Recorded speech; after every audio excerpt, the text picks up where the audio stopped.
La célula duplica la concentración de ADN en el núcleo empleando una serie de proteínas especializadas, las cuales también están involucradas en la reparación del genoma, lo cual reduce al máximo la cantidad de mutaciones posibles, pero no las elimina por completo. El modelo propuesto por Watson y Crick basado en las difracciones de rayos X realizadas por Rosalind Franklin y colaboradores entre 1951 y 1953 fue acompañada por una sugerencia para un mecanismo de replicación autodirigido. El modelo de Watson y Crick realiza ciertas predicciones muy específicas con respecto al comportamiento del ADN durante su replicación en la fase de síntesis del ciclo celular. De acuerdo con su propuesta, cada una de las moléculas hijas posee una hebra madre original heredada y una hebra hija formada a partir de la hebra madre que sirve como templado o plantilla. Este tipo de replicación se la denominaría semiconservativa. Evidentemente, esta no era la única hipótesis en su tiempo acerca de la replicación del ADN, pero con algunos experimentos como el de Mendelssohn y Stoll en 1958 fue la que se acopló mejor a los datos. Aunque suene un poco antropocéntrico, en términos cualitativos y cuantitativos, el ADN de las bacterias se encuentra organizado de un modo más sencillo que el de los eucariotas como el ser humano. Por esa razón, fue primero en las bacterias donde se pudo estudiar el modo en que el ADN se replica. Específicamente, el modelo biológico fue Escherichia coli, la bacteria más conocida por la ciencia. Dos aproximaciones experimentales serían cruciales para el entendimiento de la replicación del ADN en las bacterias. La primera es el empleo de mutantes sensibles a la temperatura, en la que la enzima que se estudia se bloquea a ciertas temperaturas en el ser vivo. Y el otro método es la replicación in vitro o en frascos sin intervención de células vivas. De este punto en adelante, los esquemas para la simbolización del genoma cambian. Esto es debido a la extensión de los genes que, aunque en términos del genoma son pequeños, en términos absolutos de contar pares de bases pueden ser muy extensos. Entre más largo el segmento de ADN, más simple debe ser el modelo. Por lo que pasamos de la doble hélice al modelo del peine en los modelos de replicación del ADN y de síntesis de proteínas. Pero si es algo más largo, empleamos el modelo de cinta o barra. La estructura del ADN puede representarse por diferentes modelos que nos ayudan a visualizar diferentes componentes y propiedades. La organización básica es la estructura de doble hélice en la que hay dos hebras antiparalelas. Pasando de un modelo más cercano a la química orgánica, podemos ver los componentes de la doble hélice. Cada hebra es un polímero compuesto por unidades repetitivas llamadas nucleótidos. Cada nucleótido está compuesto a su vez por tres partes: el azúcar desoxirribosa, un grupo fosfato y una base nitrogenada de cuatro posibles: adenina, guanina, timina y citosina.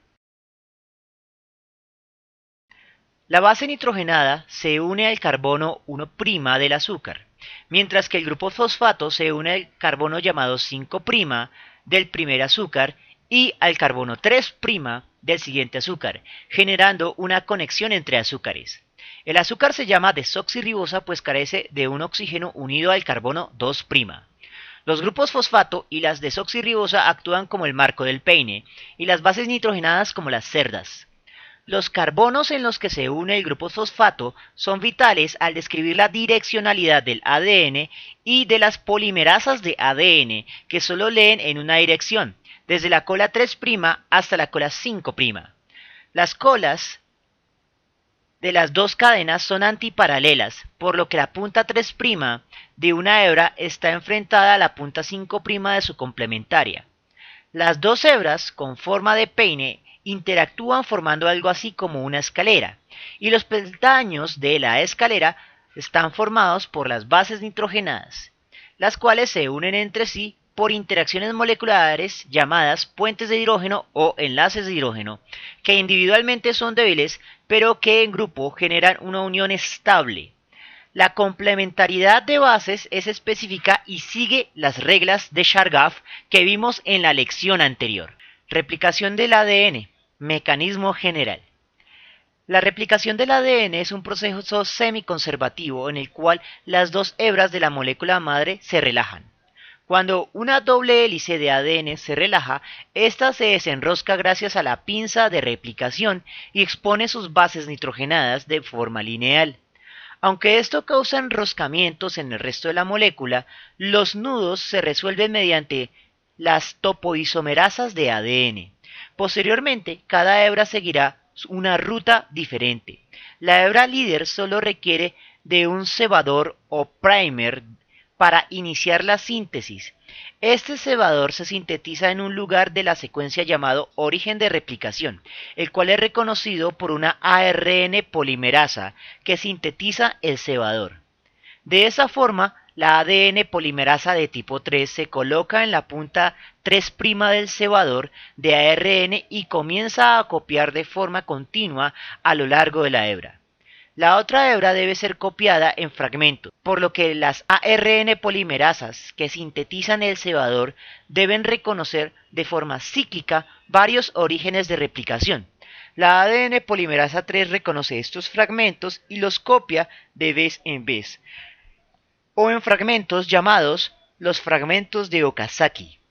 Finalmente, los primers de ARN son reemplazados por una secuencia de ADN por medio de la enzima ADN polimerasa 1 y ADN ligasa.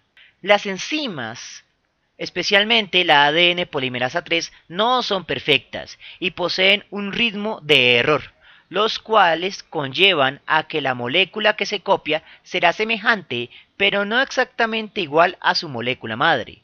De lo anterior se concluye que entre menos parentesco tienen dos moléculas de ADN, el nivel de similitud entre sus secuencias disminuye cuantitativamente. Este razonamiento será de vital importancia para la genética evolutiva, pues si las especies están relacionadas de forma filial, ancestro-descendiente, sus secuencias de ADN deben poseer grandes niveles de similitud entre sí, pero jamás van a ser idénticas. ¿Cuál es la función del ADN en cualquier caso? Recuerde que las sustancias que hacen el trabajo real son las proteínas, de allí que el ADN debería estar relacionado a estas.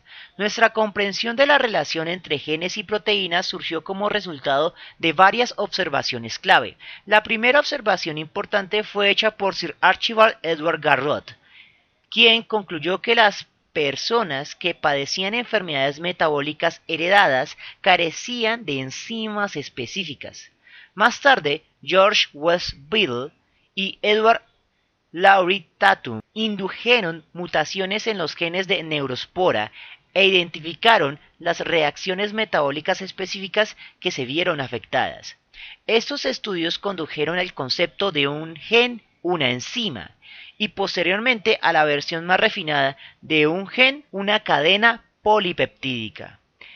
El vínculo entre el ADN a las proteínas se denomina expresión genética y básicamente nos dice que el ADN sirve como una base para la producción de las proteínas, que va a estar mediado por dos procesos, la transcripción y la traducción, y una serie de subprocesos internos bastante complejos. El primer paso en la expresión genética es la transcripción de una cadena molde de ADN por una ARN polimerasa. Las moléculas de polimerasa se dirigen al sitio apropiado en el ADN uniéndose a una región promotora del gen.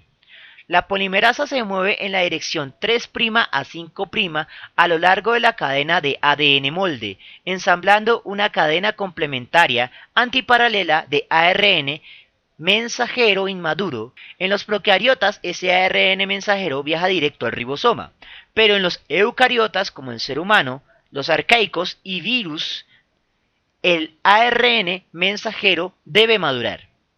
Esto se debe a que los loci de los genes en los seres vivos no bacterianos no es secuencial. Pueden haber fragmentos no codificantes que fracturan al locus de un gen o que varios genes compartan fragmentos sobrelapados de un mismo locus. Por estas razones, el ARN mensajero inicial o inmaduro es editado por un complejo de proteínas denominado spliceosoma. Dado que en inglés la adición de ARN mensajero inmaduro se denomina splicing. La traducción es un proceso que transfiere la información genética de un lenguaje de ácido nucleico basado en 4 bases nitrogenadas a un lenguaje de proteínas basado en 20 aminoácidos. La traducción toma lugar en los ribosomas, los cuales están compuestos por complejas secuencias de ARN ribosómico que lee al ARN mensajero madurado.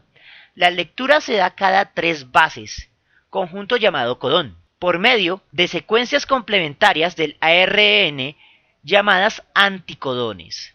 Los anticodones son fragmentos de ARN móviles al interior del ribosoma llamados ARN de transferencia. Cada codón de ARN se acopla a un ARN de transferencia y el ARN de transferencia va a acoplar a su vez un aminoácido específico, por lo que la lectura apropiada de un codón en el ARN mensajero provoca la adición de uno de 20 aminoácidos posibles, generando una cadena de aminoácidos específica. La secuencia de cada codón y el aminoácido que se transfiere han sido identificados y expresados en una tabla que generalmente se llama código genético. Algunos biólogos sospechan que evolutivamente los codones eran de 2 y no de 3, debido a que la tercera letra del codón es muchas veces irrelevante. La cadena de aminoácidos que sale del ribosoma es lineal, pero rápidamente interacciones moleculares entre los aminoácidos provocan un autoplegamiento, inicialmente en 2 estructuras, láminas o hélices. Cuando varias láminas y hélices se agrupan en una estructura cristalina funcional, hablamos de una proteína. En ocasiones podemos tener proteínas de mayor nivel por la unión de varias proteínas generadas en loci independientes. Finalmente, las proteínas son enviadas a las zonas de la célula o al exterior de esta, donde regulan el estado del carácter para el cual fueron producidas. Bien, eso es todo por el momento. Espero que les haya gustado y nos vemos en una próxima oportunidad.